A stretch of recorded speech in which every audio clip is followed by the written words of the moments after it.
Pendidikan adalah usaha sadar yang dilakukan oleh keluarga, masyarakat, dan pemerintah melalui kegiatan bimbingan, pengajaran, dan latihan yang berlangsung di sekolah dan di luar sekolah sepanjang hayat.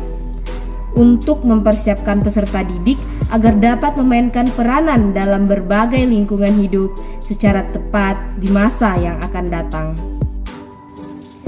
Pendidikan pula memiliki peranan strategis sebagai sarana human resources and human investment.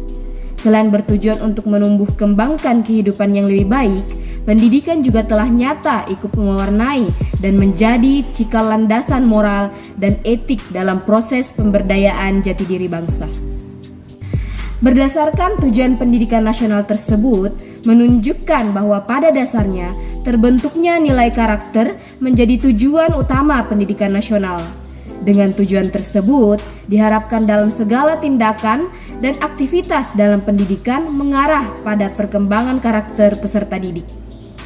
Pada setiap perkembangan kehidupan manusia, individu itu dituntut untuk menguasai kemampuan berperilaku yang menjadi ciri bahwa perkembangannya berhasil dan normal. Perkembangan manusia sebagai makhluk sosial tentu tidak lepas dari kehidupan lingkungannya. Hal inilah yang menjadi salah satu dorongan perkembangan psikologis, jasmani, intelijensi pada diri manusia. Sejak manusia dilahirkan ke muka bumi yang awalnya adalah bersih atau fitrah, maka lambat laun ia terkontaminasi dengan lingkungannya sesuai dengan peran dan kemampuan panca inderanya. Dari waktu ke waktu, kehidupan manusia terus berubah. Berawal dari dua sel dasar, yaitu sel telur dan sel sperma. Suatu organisme tumbuh dan berkembang. Dua sel tersebut kemudian membelah diri dan berdiferensiasi untuk menghasilkan tulang-tulang, syaraf, otot, usus, otak, dan bagian-bagian organ tubuh lainnya. Setelah kurang dari 9 bulan lamanya dalam kandungan ibu, organisme yang baru tumbuh tersebut akhirnya menjadi bayi manusia yang sempurna dan siap lahir ke dunia dengan perangkat keterampilan hidup minimal, yaitu bernafas, menggerak-gerakkan tubuh, menangis, dan menyusu. Meskipun di saat lahir hanya berbekal seperangkat keterampilan minimal, melalui interaksi dengan lingkungan, yaitu orang tua, saudara, orang lain, dan objek-objek yang ada di sekitarnya, sang bayi terus lebih menyempurnakan diri. Ia terus mengalami berbagai perubahan atas bimbingan Allah Subhanahu wa Ta'ala. Arti tugas-tugas perkembangan dapat dikelompokkan menjadi dua.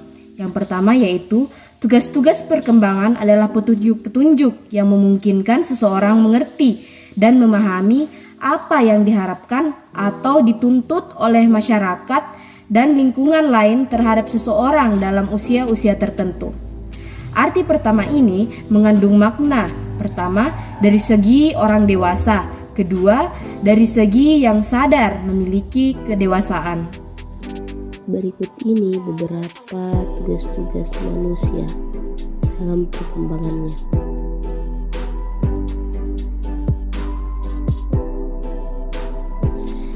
Pada umumnya, tugas-tugas perkembangan remaja yang secara teknis berbeda pengelompokannya dengan rumusan tersebut di atas.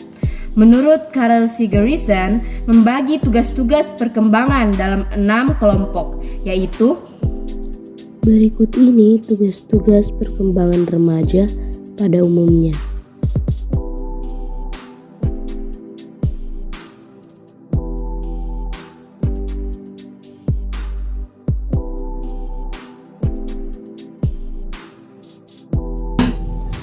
D. Pendidikan karakter.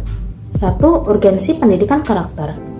Karena terjadi perubahan aspek fisik dan psikologis pada manusia, maka tentunya terjadi pula perubahan peran-peran perkembangan. Pada masa perkembangan itulah terjadi pembentukan karakter yang dimulai sejak usia anak-anak. Bahkan ada yang berpendapat pendidikan karakter atau membentuk karakter anak itu dimulai sejak prakonsepsi dan prenatal. Pemerintah Indonesia melalui Kementerian Pendidikan Nasional sudah merencanakan penerapan pendidikan karakter untuk semua tingkat pendidikan, dari SD sampai perguruan tinggi. Menurut Mendiknas masa Profesor Muhammad Nuh, pembentukan karakter perlu dilakukan sejak usia dini. Jika karakter sudah terbentuk sejak usia dini, maka tidak akan mudah untuk mengubah karakter seseorang. Ia juga berharap pendidikan karakter dapat membangun kepribadian bangsa. Banyak pakar bidang moral dan agama sehari-hari mengajar tentang kebaikan, tetapi perilakunya tidak sejalan dengan ilmu yang diajarkannya.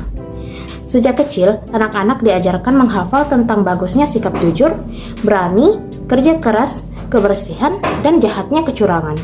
Tapi, nilai kebaikan-kebaikan itu diajarkan dan diujikan sebatas pengetahuan di atas kertas dan dihafal sebagai bahan-bahan yang wajib dipelajari karena diduga akan keluar dalam kertas soal ujian. Praktik-praktik tidak teruji terus berlangsung dengan kasat mata di tengah masyarakat, tak terkecuali di dunia pendidikan. Ujian nasional dijadikan ajang kepentingan politik untuk meluluskan semua peserta didik dengan berbagai cara, yang penting pemerintah senang. Dimulakan dengan memberikan kunci jawaban, memberikan contekan, membolehkan antar peserta contekan, sampai kepada settingan memberikan contekan. Padahal di kelas digembur-gemburkan untuk bersikap jujur, tetapi pada saat ujian nasional semuanya dilupakan.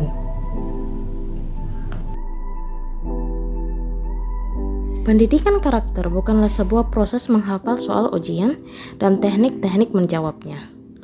Pendidikan karakter memerlukan pembiasaan. Pembiasaan untuk berbuat baik, pembiasaan untuk berlaku jujur, kesatria, malu berbuat curang, malu bersikap malas, dan malu membiarkan lingkungannya kotor. Karakter tidak terbentuk secara instan, tapi harus dilatih secara serius dan profesional agar mencapai bentuk dan kekuatan yang ideal. Menurut Adian Husaini, bahwa karakter memang laksana otot yang memerlukan latihan demi latihan untuk menjaga dan meningkatkan kualitas kesehatan dan kekuatannya. Karena itu, pendidikan karakter memerlukan proses pemahaman, penanaman nilai, dan pembiasaan sehingga seorang anak didik mencintai perbuatan baik. Tentu, ini adalah cara yang baik dan memerlukan kesabaran dalam pendidikan. Disinilah bisa kita pahami mengapa ada kesenjangan antara praktik pendidikan dengan karakter peserta didik. Bisa dikatakan, dunia pendidikan di Indonesia kini sedang memasuki masa-masa yang sangat pelik. Kucuran anggaran pendidikan yang sangat besar disertai dengan program terobosan sepertinya belum mampu memecahkan persoalan mendasar dalam dunia pendidikan, yakni bagaimana mencetak alumni pendidikan yang unggul, yang beriman, yang bertakwa, profesional, dan berkarakter. Sebagaimana tujuan pendidikan dalam Undang-Undang Sistem Pendidikan Nasional. Secara implisit telah ditegaskan dalam Rencana Pembangunan Jangka Panjang Nasional tahun 2005 sampai 2025, di mana pemerintahan menjadi pembangunan karakter sebagai salah satu program prioritas pembangunan nasional. Maka dari paparan di atas, tentunya sangat diperlukan sekali sebuah proses pembelajaran yang mengintegrasikan nilai-nilai karakter bangsa dan budaya lokal yang semuanya akan menjadi kekuatan sendiri bagi peserta didik untuk bekal di kehidupannya. Bukan sekedar output peserta didik yang bernilai kognitif tinggi-tinggi, tetapi outcome dari pembelajaran benar-benar terintegrasi dalam diri seorang peserta didik, sehingga ia siap bersaing dengan dunia global. 2. Nilai-nilai pendidikan karakter. Nilai-nilai yang dikembangkan oleh pendidikan budaya dan karakter bangsa diidentifikasi dari sumber-sumber inti. Sumber dimaksud adalah agama, Pancasila, budaya, dan tujuan pendidikan nasional. Menyadari bahwa Indonesia adalah bangsa yang beragama, maka nilai yang terkandung dalam agamanya dijadikan dasar membentuk karakter bangsa. Pancasila dijadikan sumber karena dalam kehidupan berbangsa dan bernegara Pancasila adalah dasarnya. Selain itu, mengingat bahwa bangsa Indonesia terbentuk dari berbagai macam suku bangsa dan beraneka ragam budaya, maka adalah suatu keharusan dalam menanamkan nilai karakter bangsa berdasarkan nilai budaya yang ada di mana mereka berada. Di dalam konteks pendidikan, dengan bersumber dari agama, Pancasila, dan budaya, maka secara teknis dirumuskan melalui Tujuan Nasional Pendidikan. Pendidikan karakter yang telah dicanangkan tahun 2010 oleh pemerintah tentunya memiliki value tersendiri yang telah disusun oleh tim Puskor, yang merupakan perenungan dalam dari kondisi bangsa Indonesia. Karakter-karakter apa saja yang telah hilang dari budaya dan karakter negeri ini? Adapun nilai-nilai pendidikan karakter yang diintegrasikan dalam pembelajaran secara operasional adalah sebagai berikut.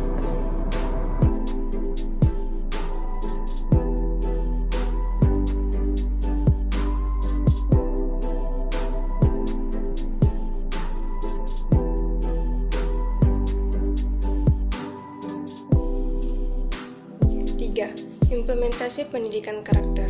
Menurut Enda Sulistiawati bahwa implementasi pendidikan karakter di sekolah dikembangkan melalui pengalaman belajar dan proses pembelajaran yang bermuara pada pembentukan karakter dalam diri siswa. Pendidikan karakter dalam kegiatan belajar mengajar di kelas dilaksanakan dengan menggunakan pendekatan terintegrasi dalam semua mata pelajaran. Dengan demikian, pendidikan yang sangat dibutuhkan saat ini adalah pendidikan yang dapat mengintegrasikan pendidikan karakter dengan pembelajaran yang dapat mengintegrasikan pendidikan karakter dengan pembelajaran sehingga dapat mengoptimalkan perkembangan seluruh dimensi anak, yaitu kognitif, fisik, psikomotorik, sosial, emosi, kreativitas, dan spiritual. 4. Implementasi nilai karakter dalam pembelajaran di kelas. Prinsip penerapan pendidikan karakter yang pertama adalah nilai-nilai karakter tidaklah diajarkan tetapi dikembangkan. Hal ini mengandung makna bahwa materi nilai budaya dan karakter bangsa bukanlah bahan ajar biasa, sehingga nilai-nilai itu tidak dijadikan pokok bahasan dan dikemukakan seperti halnya ketika mengajarkan suatu konsep, teori, prosedur, ataupun fakta seperti dalam mata pelajaran agama, bahasa Indonesia, PKN, IPA, IPS, matematika, dan lainnya. Untuk mengembangkan nilai-nilai itu, guru dapat menggunakan materi pelajaran sebagai bahan atau media untuk mengembangkan nilai-nilai budaya dan karakter bangsa. Oleh karena itu, guru tidak perlu mengubah pokok bahasan yang sudah ada, tetapi mengembangkan nilai-nilai budaya dan karakter bangsa. Selain itu, guru tidak harus mengembangkan proses belajar khusus untuk mengembangkan nilai. Prinsip kedua dalam menerapkan pendidikan karakter ini adalah proses pendidikan dilakukan siswa secara aktif dan menyenangkan. Prinsip ini menyatakan bahwa proses pendidikan nilai budaya dan karakter bangsa dilakukan siswa, bukan guru. Guru menerapkan prinsip Tutwuri Handayani dalam setiap perilaku yang ditunjukkan siswa.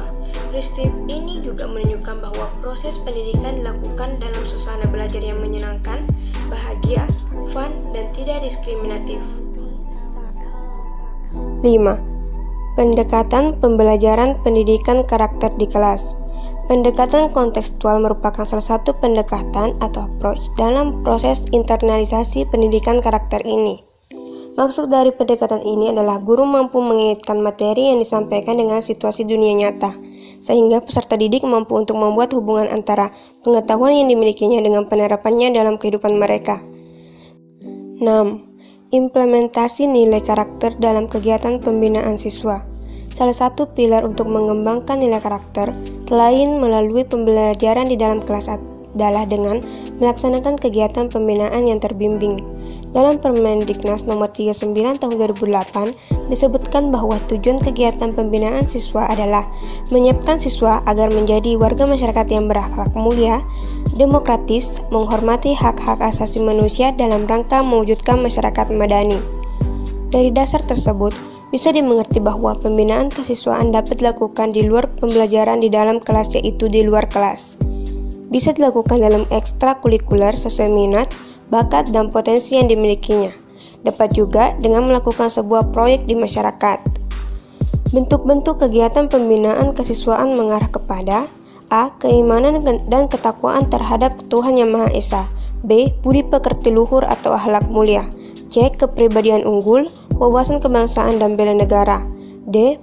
Prestasi akademik, seni, olahraga sesuai minat dan bakat. E. Demokrasi, hak asasi manusia, pendidikan politik, lingkungan hidup, kepekaan, dan toleransi dalam konteks masyarakat plural. F. Kreativitas, keterampilan, dan kewirausahaan. G. Kualitas jasmani, kesehatan dan gizi berbasis sumber gizi yang terdiversifikasi. H. Sastra dan budaya. I. Teknologi informasi dan komunikasi. C. Komunikasi dalam bahasa Inggris. 7. Prosedur penilaian pengembangan nilai karakter di sekolah. Dalam rangka mengetahui keberhasilan pelaksanaan pendidikan budaya dan karakter bangsa di sekolah, diperlukan penilaian dengan menyusun indikator sebagai suatu tolak ukur. Adapun jenis indikator yang dikembangkan ada dua, yaitu indikator untuk sekolah dan kelas, yang kedua indikator untuk mata pelajaran yang difokuskan pada pembentukan nilai siswa sebagai individu. A. Prosedur penilaian pada tingkat mata pelajaran. Penilaian terlaksananya penanaman karakter pada diri peserta didik di setiap mata pelajaran dapat dilakukan dengan menentukan indikator karakter yang ingin dibentuk dalam setiap mata pelajaran. Kemudian, dilakukan cara penilaiannya. Yang tepat dalam hal ini adalah dengan teknik pengamatan untuk kerja, penugasan individual dan kelompok, dan penilaian antar teman. B. Prosedur penilaian pada satuan tingkat pendidikan. Penilaian terhadap pelaksanaan dan internalisasi nilai-nilai karakter dalam diri peserta didik dapat dilakukan pada tingkat satuan tingkat pendidikan. Tentunya hal ini ditentukan oleh pemangku kebijakan satuan pendidikan tersebut yang diturunkan dari visi dan misinya. Pemantauan pembiasaan karakter oleh peserta didik dan pendidik dalam kehidupan akademik di sekolah merupakan salah satu bentuk penilaian di tingkat satuan pendidikan. Dengan memperhatikan perubahan karakter pada umumnya, pemangku kebijakan satu dapat mengambil analisis untuk diputuskan terlaksana tidaknya pembentukan karakter tersebut dalam diri pendidik dan peserta didik.